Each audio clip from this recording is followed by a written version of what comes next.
तो Marvel cinematic universe में artificial intelligence की कोई कमी नहीं है। पहले ये चीज सिर्फ टोनी स्टार्क के पास देखने मिलती थी, लेकिन फिर ब्लैक पैंथर और कैंग जैसो के भी आर्टिफिशियल इंटेलिजेंस हमें देखने मिले। और ऐसे रूमर्स आ रहे हैं कि विजन क्वेस्ट सीरीज में हमें सारे आर्टिफिशियल इंटेलिजेंस के ह्यूमन वर्जन्स देखने मिलेंगे। इसलिए आज हम एमसीयू के बेस्ट एआईज को रैंक करने वाले हैं। तो नंबर 10 आर्निम जोला। अब जोला एक ब्रिलियंट लेकिन करप्ट साइंटिस्ट था जो वर्ल्ड वॉर 2 के टाइम पर नाजी पार्टी के लिए काम करता था, लेकिन बाद में हाइड्रा का मेंबर बन गया। इसने विंटर सोल्जर प्रोग्राम शुरू किया था, जिसकी वजह से कई सारी ह्यूमंस पीक लेवल पर जा पहुंचे।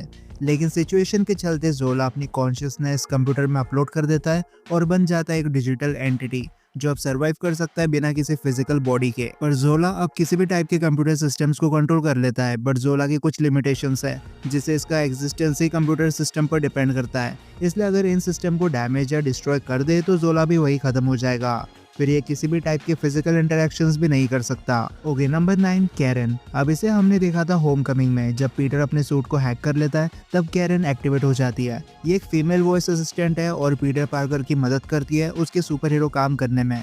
कैरन की एबिलिटीज की बात करें तो सिचुएशन को एनालाइज कर सकती है, टेक्निकल एडवाइस भी देती है, फिर एलियन टेक्नोलॉजी को स्कैन करना या फिर किसी भी डिवाइस को हैक करने से लेकर 500 से ज्यादा वेब शूटिंग मोड्स एक्टिवेट करना या डीएक्टिवेट करना सब कैरन के हाथ में है। फिर बात करें लिमिटेशंस की तो कैरन फिजिकली कुछ नहीं कर सकती। कैरन की नॉलेज भी लिमिटेड है और इसमें लर्निंग और अडेप्ट करने की एबिलिटी भी देखने नहीं मिलती। नंबर 8 ग्रियोट। अब ग्रियोट एक एडवांस एआई है जिसे वकांडियन प्रिंसेस शुरू ने बनाया था अपने लैब के कामों में हेल्प करने के लिए। ये बात अलग है, ब्लैक पैंथर सूट में ग्रियोट को अभी तक इम्प्लीमेंट नहीं किया, लेकिन ग्रियोट कई बार बैटल में एक साइड किक की तरह काम करता है। ग्रियोट में अभी तक कोई फीलिंग्स देखने नहीं मिली, लेकिन ये एंटायर वकांडियन टेक्नोलॉजी का इकोसिस्टम संभाल लेता है। अब ऐसी कई सारी चीजें जो ग्रियोट कर सकता है, जैसा कि मैंने पहले कहा, ये लैब के कामों में मदद करता है। फिर अगर किसी गाड़ी पर कीमोयो बीट्स लगा दे तो ग्रियोट अपनी मर्जी से स्ट्रेटेजी बनाता है और गाड़ी को कंट्रोल करता है। ये आर्टिफिशियल इंटेलिजेंस कॉम्प्लेक्स प्रॉब्लम को भी इजीली सॉल्व कर देता है और ग्रियोट के बिना शूरी का भी न्यू हार्डशिप हब नहीं बना पाती। लेकिन इतना एडवांस होने के बाद भी ग्रियोट के कुछ लिमिटेशंस है, जिससे बैटल में स्ट्रेटेजी बना सकता है लेकिन खुद किसी आर्मर का कंट्रोल लेकर लड़ाई नहीं कर सकता। ग्रियोट के पास फाइनल डिसीजन लेने की भी अथॉरिटी नहीं है, इसलिए जब तक इसे ऑर्डर ना मिले ये काम पूरा नहीं करने वाला। फिर ग्रियोट के पास एडेप्टिव नेचर नहीं है, इसलिए कुछ सीखता नहीं है। शूरी को टाइम टू टाइम इसके प्रोग्राम को चेंज करना पड़ता है। Number 7 Edith. अब एडिथ का फुल फॉर्म है even dead I am the hero, और इन एआई एम्पावर्ड सनग्लासेस को टोनी स्टार्क का लास्ट गिफ्ट समझ लो पीटर पार्कर के लिए। पर एडिथ की पावर्स काफी कूल है, जिसे इसके पास स्टार्क इंडस्ट्रीज का ग्लोबल डिफेंस नेटवर्क एक्सेस है। इसलिए पीटर का सिर्फ एक कमांड पर वो दुनिया में बैठे किसी भी इंसान को खत्म कर सकता है। और फार फ्रॉम होम में हमने देखा था कि एडिथ अगर गलत हाथों में चले जाए तो वो कितना बड़ा नुकसान कर सकती है। पर इसके पास कुछ एडिशनल एबिलिटीज है, जैसे किसी के भी डाटाबेस में जाकर उसे मॉडिफाई या डिलीट कर सकती है। लेकिन एडिथ परफेक्ट नहीं है, इसे हैक किया जा सकता है और इसका सिस्टम फुल प्रूफ नहीं है। इसलिए एडिथ सिस्टम में थोड़ा भी मैनिपुलेशन कर दिया जाए तो ये अपनी ओनर पर अटैक कर देती है। इसलिए एडिथ को बहुत रिस्पॉन्सिबिलिटी के साथ यूज करना पड़ता है। Number 6 Jarvis. अब जार्विस का मतलब होता है just rather very intelligent system.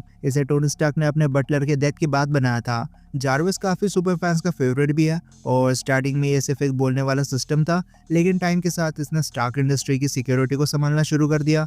फिर इसके इमोशंस भी हमें देखने मिल जाते हैं और ये आसानी से आयरन मैन आर्मर्स को कंट्रोल कर लेता है। लेकिन जार्विस के पास और भी एबिलिटीज है, जिसे टोनी स्टार्क के घर को मैनेज करता था। फिर डाटा एनालाइज करना भी इसे आता है। इसने तो माइंड स्टोन से भी काफी कुछ इन्फॉर्मेशन निकाल ली थी।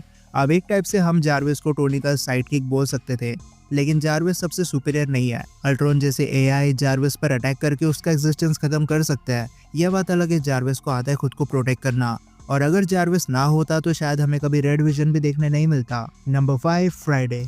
अब जब टोनी ने जार्विस को विजन में अपलोड कर दिया, उसके बाद टोनी को अपने लिए एक एआई की जरूरत थी, इसलिए वो फ्राइडे को अपने सिस्टम में अपलोड कर देता है। फ्राइडे का फुल फॉर्म होता है female replacement intelligent digital assistant youth, और क्योंकि फ्राइडे जार्विस की रिप्लेसमेंट थी, इसलिए वो सारे काम कर सकती है जो जार्विस कर पाता था। बस फ्राइडे कॉम्प्लेक्स चीजों को ज्यादा तेजी से सॉल्व कर सकती है और ये अपने अपोनेंट्स के मूव्स को स्कैन करके अटैक करने में मदद करती है। इसके बियॉन्ड जार्विस और फ्राइडे में कोई डिफरेंस नहीं है। Number 4 vision. अब विजन को बनाने में कई सारे लोगों ने अपना योगदान दिया था, जैसे माइंडस्टोन, फिर टोनी स्टार्क का दिमाग और उसका जार्विस, ब्रूस बैनर की इंटेलिजेंस, और ये कम पड़ जाए तो अल्ट्रॉन ने भी इसे परफेक्ट बनाने की पूरी कोशिश की थी। अब विजन की बॉडी वाइब्रेनियम, ऑर्गेनिक और इनऑर्गेनिक मटेरियल से बनी है, इसलिए विजन एमसीयू के हैवी हिटर में से एक बन जाता है। और क्योंकि ये फेजिंग कर सकता है, इसलिए इसे हिट करना भी काफी मुश्किल हो जाता है। पर जो चीज विजन को बाकी एआई से अलग बनाती है वो है कि ये सोचता है। इसे पता है कि इसके लिए क्या चीज सही है और क्या चीज गलत। ऊपर से विजन उन गिने चुने रोबोट में से एक है जिसके अंदर फीलिंग्स देखने मिल जाती है। पहले हमें लगा था कि ये माइंड स्टोन का असर है, लेकिन ऐसा नहीं है। व्हाइट विजन के पास माइंड स्टोन नहीं है, लेकिन इसके बाद भी वो फीलिंग शो करता है। लेकिन विजन परफेक्ट नहीं है। एलियन मेटल से विजन की बॉडी को कट किया जा सकता है और रेड विजन तो खत्म हो चुका है, लेकिन व्हाइट विजन फिर से दिखेगा विजन क्वेस्ट और डूम्सडे में। Number 3, Ultron. अल्ट्रॉन को बनाया था टोनी स्टार्क और ब्रूस बैनर ने ताकि वो प्लेनेट अर्थ पर एक रोबोटिक शील्ड बना सके, पर अल्ट्रॉन की नजर में ह्यूमैनिटी सबसे बड़ा खतरा बन गई थी, इसलिए अल्ट्रॉन अपने क्रिएटर्स के खिलाफ हो गया। अब अगर आपने व्हाट इफ सीरीज देखी है तो मुझे बताने की जरूरत नहीं है कि अल्ट्रॉन कितना ज्यादा डेंजरस हो सकता है। इस अकेले ने एवेंजर्स के नाक में दम कर दिया था और एज ऑफ अल्ट्रॉन में भी इस रोबोट ने थॉर को ओप आउट कर दिया था। विजन, आयरन मैन और थॉर के कंबाइन अटैक से अल्ट्रॉन को सिर्फ थोड़ा बहुत डैमेज हुआ था, तब भी वो जिंदा था, जो शो करता है कि अल्ट्रॉन खुद को कितना ज्यादा अपग्रेड कर चुका था इस टाइम पर। अब अल्ट्रॉन अपनी कॉन्शियसनेस ट्रांसफर करते रहता है, इसलिए इसे आसानी से नहीं मारा जा सकता,